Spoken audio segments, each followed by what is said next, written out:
exclu. On vous enlève votre identité. Vincent Lagaffe se confie sur une douloureuse blessure d'enfance, au cœur d'un de ses projets loin de la télévision. Vincent Lagaffe fera son grand retour à la télévision dans quelques semaines dans l'émission SOS Garage sur RMC Découverte.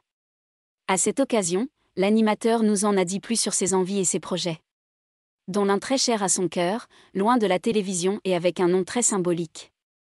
On l'a connu et retrouvé dans La Classe, Yakapa, L'Or à l'appel, Boom qu'il a vu comme un défi ou encore Strike sur C8.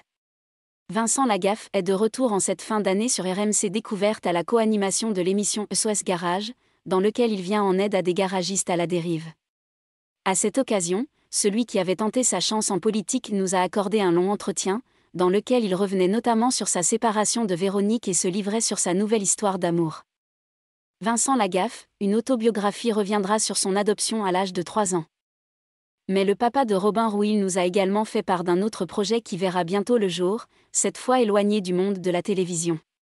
Vincent Lagaffe a en effet écrit une autobiographie qui sortira au mois d'avril 2023 aux éditions XO.